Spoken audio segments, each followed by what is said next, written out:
The sun burns the dusty yard of the hacienda in Chinameca.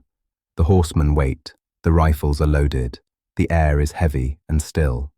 At 2:10 p.m., the gates close behind a small group of riders. One of them wears a wide sombrero and thick moustaches that have already become a symbol. His horse walks slowly across the dusty yard. Soldiers watch him from the shadows. Some salute. Others tighten their grip on their weapons. In seconds, gunshots will be heard, shots that will change the direction of a revolution. The man's name is Emiliano Zapata, a farmer's son, a horse trainer, a village leader, later a general, to some a bandit, to others the image of justice.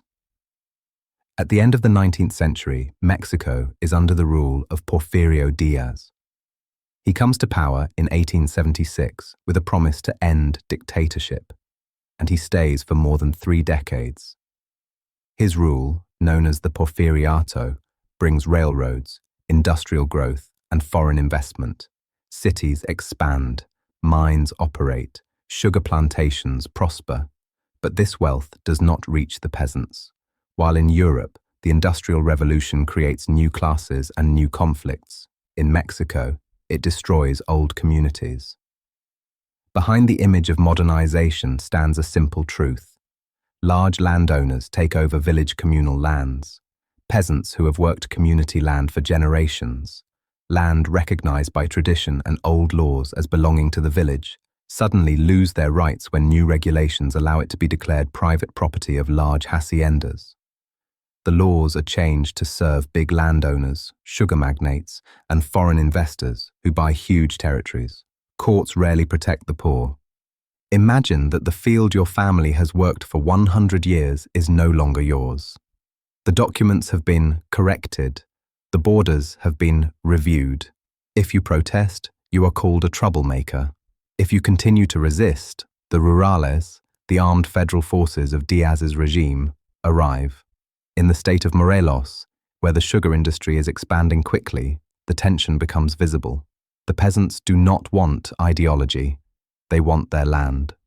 Emiliano Zapata is born in 1879 in the village of Anenecuilco. His family is relatively well off by local standards. They have some land, horses, respect. As a boy, he witnesses a scene that will follow him all his life. Elderly men from the village show old documents proving the land belongs to them, and the official simply takes them and says, "This no longer applies." That sentence stays in his mind. While still young, Zapata becomes part of the village council. He is not university educated, but he understands one thing. Without land, the village disappears. When the haciendas begin expanding into Anenecuilco's territory, he joins delegations traveling to the capital to seek justice through legal means. They bring old documents, maps, testimonies. They meet officials who listen politely and do nothing. So, what do you do when the law is officially valid but morally wrong?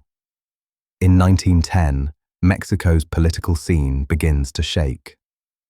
The wealthy landowner and reformer Francisco Madero speaks out against Díaz and calls for rebellion after fraudulent elections. His promise is simple: democracy, an end to endless power. Zapata sees an opportunity, not for abstract freedom but for real change in Morelos. He organizes village fighters, poorly armed but motivated. Their horses are fast, they know the land. For them, this is not political theory. It is survival.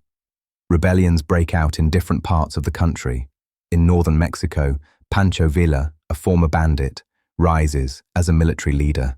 In the south, Zapata. Díaz loses control. In 1911, he resigns and leaves the country. The dictatorship falls. The moment is full of hope. But revolutions do not end when one man leaves. They end when the real goal is achieved. Madero becomes president. He believes in legality and gradual reform. But Zapata expects immediate land reform. In Morelos, peasants want their land back. They do not want promises. They want action. When it becomes clear that the new government hesitates, Zapata publishes the Plan de Ayala in 1911. In this document, He accuses Madero of betrayal and demands radical land redistribution. The land will be returned to those who work it with their own hands, Zapata writes. The plan is not just words. Zapata begins organizing local communities, forming armed groups, and declaring that in Morelos, decisions will no longer wait for the capital. It is an open challenge to the president and to the state order. Madero, pressured by landowners and his own generals, chooses to protect institutions rather than peasant demands. The government sends the army against Zapata. War begins in Morelos. Villages are burned.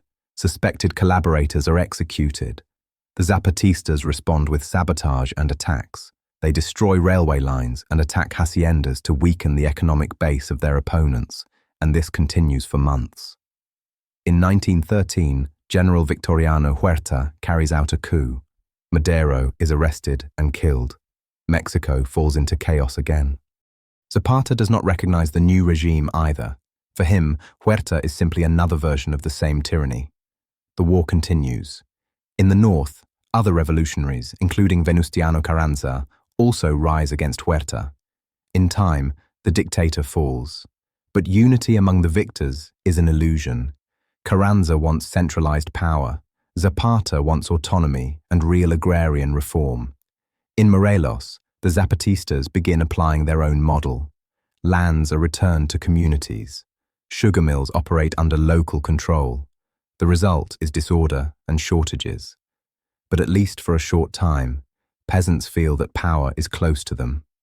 Carranza, now established as leader, sees Zapata as a threat, not only military, but ideological. If rural autonomy succeeds, central authority will look unnecessary. Years pass in exhausting war. Zapata becomes a legend among peasants. He also becomes a target. Carranza assigns General Pablo González to deal with him. They decide to deceive him. Colonel Jesus Guajardo, an officer of the Federal Army loyal to Carranza's regime, pretends to desert and offers his support to Zapata. A meeting is arranged at the hacienda in Chinameca.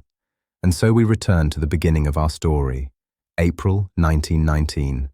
The gates open, soldiers salute. Zapata enters. A signal. Gunshots.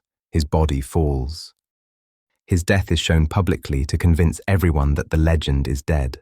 But legends are rarely erased so easily from people's minds. The Mexican Revolution continues for years.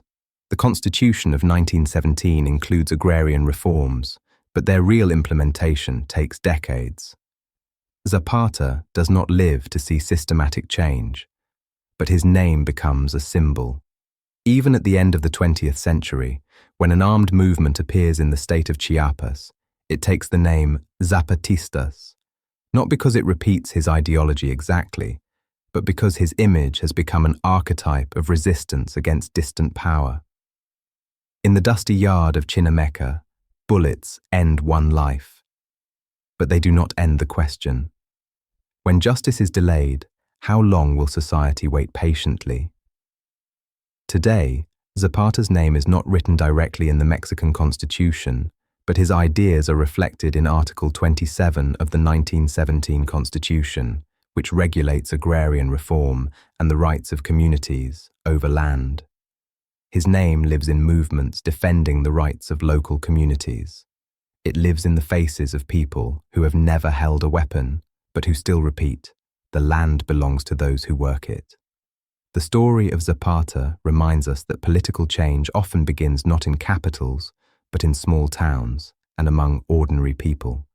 That the strongest revolutions are not those that replace governments, but those that restore dignity. That victories are temporary, but memory is lasting.